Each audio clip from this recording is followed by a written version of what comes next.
So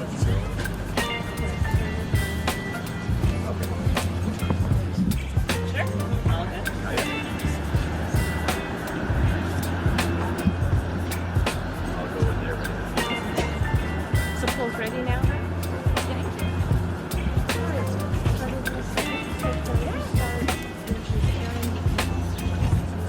Yep. That's perfect. Okay. All right, everyone, we're gonna go. Just let me know when you're all ready. Absolutely. Great, thank you so much. Welcome. My name is Claire Haxel. I'm the NDP candidate for Toronto Danforth. And I want to acknowledge that we're meeting today on the traditional territories of the Mississauga of the Credit, the Haudenosaunee, the Wendat, the Chippewa, and that Toronto is home to many First Nations, Inuit, and Métis people. We're meeting to talk about something very serious. This is an issue that I have heard at the door for years. And it is the issue of rising rent and the very real threat, present threat, of rent evictions. And that's why I am so honored today to introduce Erin, because she's going to tell us her story of what it was like to live in a building purchased by Brookfield, the very company that Mark Carney was chair of. Boo! Boo! Erin? Thank you, Claire. My name's Erin Philby, and I'm here speaking about my experience as a renter. I have lived in my home for 18 years. I have raised my son there, and I have made a life there. And last year things got more difficult when Brookfield bought our building. It got more difficult for me, it got more difficult for my neighbours, and really everybody who lives in the building.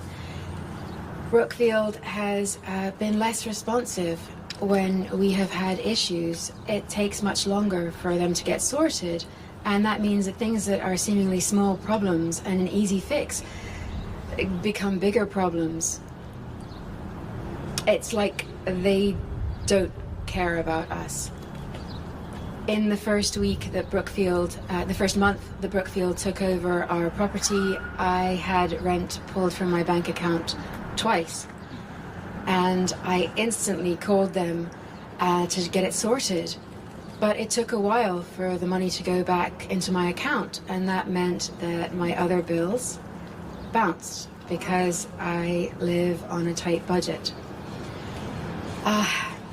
They have come after an older neighbor of mine who they say owes them money from a rent increase that happened in the pandemic, which shouldn't have happened and still shouldn't happen. They are still trying to come after him for money that they say he owes. Another issue is safety. It's a huge concern of mine as a single parent. I feel like with everything else that's going on, we should be able to feel safe in our homes. Absolutely. I have had not one but two bicycles stolen from inside of our building bicycle locker, and when I asked for the security footage, they weren't able to provide it, which makes me think that maybe our cameras aren't even working. Right now we have one elevator in our 18-story building. It's been like that for weeks, and there's no end in sight. And it really feels that Brookfield doesn't care about our community. They don't care about my neighbors. They don't care about making the building a great place to live, maintaining it in a decent way. It feels like what they care about is squeezing as much money out of us as possible. I have rent control, but lots of people aren't as lucky. Neighbors who have moved in recently are paying double what I pay for the same apartment size. And it's not okay. It's not fair when everybody's struggling. I think for us, for our neighbors, there is a very real fear that we'll be evicted, so that Brookfield can tear down our building, our home, and put 3 more towers in its space. And there is this feeling for me and for my neighbors of being powerless. We're regular humans, regular people trying to get by, and our landlords are these huge multi-million-dollar corporations, and it feels like we can't do anything about what they. It feels like they can do what they want, and we can't stop them, and that powerlessness is hard. For me and my neighbors and my community, our building is home.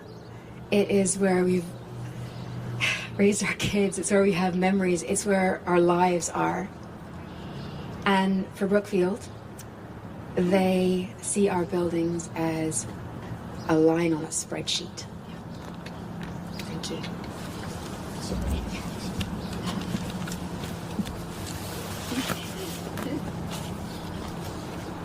Thank you for sharing that story, Erin. It's really hard to hear. And that is why I am so pleased to be introducing leader of the NDP and a fighter for everyday people and for housing across this country, Jagmeet Singh.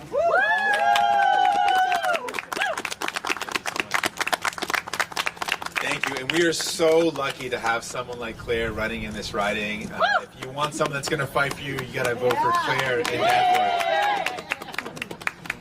And thank you so much, Erin, for sharing your story. It is really a powerful story, and it is a story of so many Torontonians. Right now in this city, there are so many people living in the constant fear that they're going to get rent evicted, and the constant fear that they're living in an affordable apartment and it's going to get bought up by a large corporate landlord engaged in predatory practices that's going to buy up that affordable home and somehow find a way to kick them out and then jack up the rents.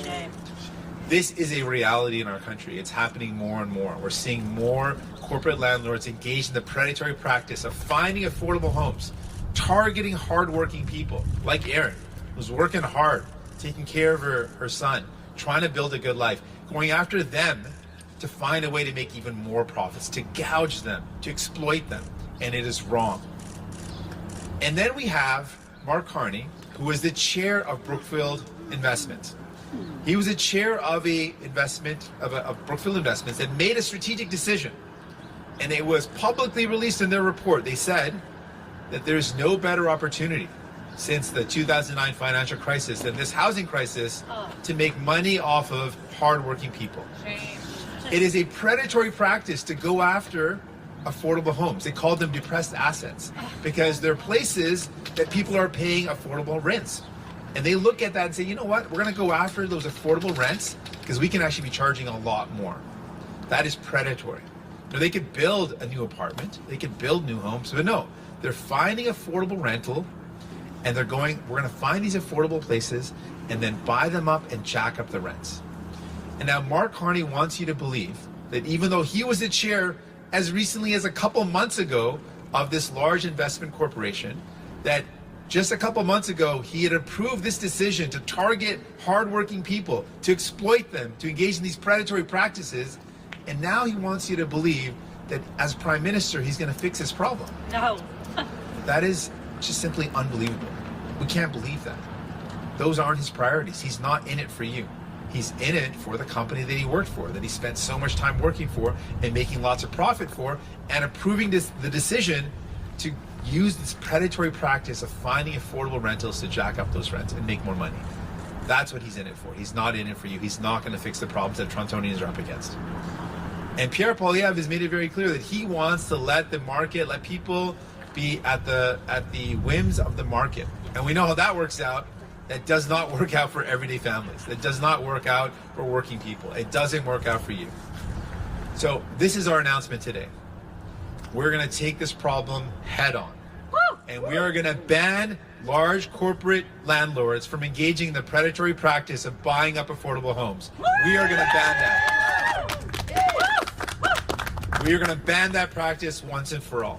And on top of that, we are going to end the handouts. The federal government gives money and low interest loans to large corporate landlords that are actually exploiting their tenants. So we are going to end those handouts. If you're gouging your tenants, you're not getting any money from the federal government. We're going to end that. And finally, what we're going to do is we're going to increase the Renters Protection Fund so that tenants in those buildings who want to convert it into a cooperative will get supports to convert it into a cooperative. We're going to support community organizations to buy those buildings to keep them affordable. Not-for-profit organizations whose goal is to keep the rent affordable, not to squeeze every last cent out of the tenants. We want to build a Toronto where everyday working families can afford to live here, can afford to build a life here, and their kids can also live here. That's what we want, and that's what we're committed to today. And one more thing, if I can just close with this last point. Mark Carney has said that he has put his funds in a blind trust. But then on the flip side, he said, I have no assets to disclose. How do we know he's not still invested in Brookfield Investments? How do we know that he's not still making money off of their predatory practices? Every other leader that's running for prime minister has to disclose their assets and let people know, here are my interests. The fact that Mark Carney, who just a couple months ago was the chair of Brookfield Investments, a big corporation that was involved in predatory practices, going after hardworking people, doesn't let you know what's actually going on with his interests, should raise some questions. And it really is questionable when he says, on one hand, I've got nothing to disclose, and on the other hand, he says, I put everything into a blind trust. Well, regular folks don't need to put their money into a blind trust unless they have some significant interests. So I think he needs to explain what that's all about. Donc, je veux commencer en remercier Claire. Je pense qu'on est tellement heureux d'avoir un candidat comme Claire dans ce comté. Et si vous voulez quelqu'un qui va se battre pour vous, ça c'est Claire dans ce comté de Danforth. Et encore, je veux remercier Erin pour partager son histoire. Son histoire, c'est une histoire puissante et c'est une histoire qui parle aux plusieurs personnes parce que c'est la réalité de plusieurs personnes. La réalité, c'est ici à Toronto et dans plusieurs villes, on a les gens qui vivent en peur que leur logement, que leur appartement va être vendu et ils vont être jetés dehors et ils vont être victimes de rénoviction. Ouais. Parce que ça, c'est quelque chose qui se passe souvent. Donc, et on sait aussi qu'il y a des entreprises qui engagent dans les pratiques d'exploiter les gens. Ils trouvent du logement abordable. Ils pensent qu'on peut faire un grand profit si on achète cet immeuble et puis augmenter le loyer. Je pense que c'est des mauvaises choses à faire. Mais ce qui est pire encore, c'est le fait que Mark Carney était le président d'une entreprise Brookfield Investments qui a décidé, comme une décision stratégique, d'acheter du logement abordable pour faire des profits. Et ils ont ciblé les gens comme Erin. Ils ont ciblé messieurs, mesdames, tout le monde qui travaillent fort et ils ont pensé qu'on peut faire plus de profit sur leur dos. Et maintenant, cette même personne se présente comme Premier ministre et il dit qu'il va régler le problème. Malgré le fait qu'il a contribué à le problème. Donc, je ne crois pas qu'il peut régler les choses. Quand il a déjà nous a montré, il est du bord des ultra-riches, il est du bord des géants immobiliers. Il n'est pas là pour vous. Et Pierre Poilievre veut laisser faire les marchés et on sait que les marchés n'aident pas, monsieur, madame, tout le monde. Les marchés enrichissent les riches investisseurs.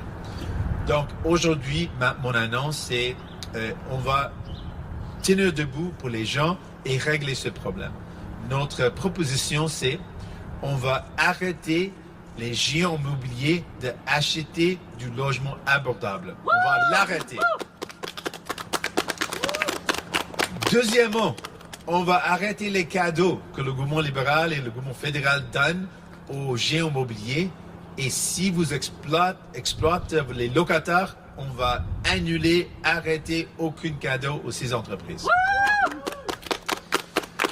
Et finalement, on veut augmenter le fonds pour protéger les locataires et aider les gens qui veulent créer des coopératives. On veut aider les organismes communautaires qui veulent acheter les immeubles pour les garder abordables. On peut faire face à cette crise, mais ça prend quelqu'un qui est de votre bord. On est de votre bord. On va toujours appuyer les gens, pas les géants immobiliers. Donc, si vous voulez quelqu'un qui va se battre contre la crise climat, avec la crise du logement, quelqu'un qui va arrêter les grandes entreprises de vous exploiter, ça c'est nous, l'NPD. Merci beaucoup. Thanks so much. Thank you. Merci beaucoup. On va Et dernière chose, comme j'ai ajouté en anglais, je veux ajouter en français. Mark Carney a dit que il n'a pas beaucoup, il n'a pas d'argent, il a seulement d'argent et de propriété, mais il a aussi un blind trust. Pourquoi il a des blind trusts si il a seulement d'argent et propriété? Tous les autres candidats pour le Premier ministre ont suivi les règles et on montre nos intérêts. Le fait qu'il ne montre pas ses intérêts, c'est un problème. Peut-être qu'il a toujours des intérêts dans Brookfield Investments. Ça veut dire il s'enrichit quand il continue d'exploiter les gens. Donc les gens méritent de savoir c'est quoi ses intérêts. Merci. Ready for any questions? Merci beaucoup. On va passer à la période de questions. We go for the media questions. One question, one follow-up. Tell us your name and your media. Hey, good morning, Mr. Singh. David Burton from CBC Radio News. I wanted to ask you about a call that Liberal leader Mark Carney has scheduled with President Donald Trump. Carney is speaking to the president in his capacity as prime minister, according to a source who tells our colleagues at RADCAT. What does Carney need to tell the U.S. president in that call? That we will never be the 51st state. We will always be a free country, an independent country, first and foremost. And then when it comes to this call, I want Canada to win. I want this call to be successful. Like I said before, there are many things I'm going to attack Mark Carney on when it comes to domestic policy, but when it comes to our fight against Donald Trump, we all need to be united in fighting back against Donald Trump and protecting our country and protecting jobs. We need to get the tariffs removed. They're illegal, unwarranted, unjustified. There's simply no reason for them. So I think it should be about removing the tariffs, fighting back for Canadians, and making it very clear that we are an independent and free country and will remain so.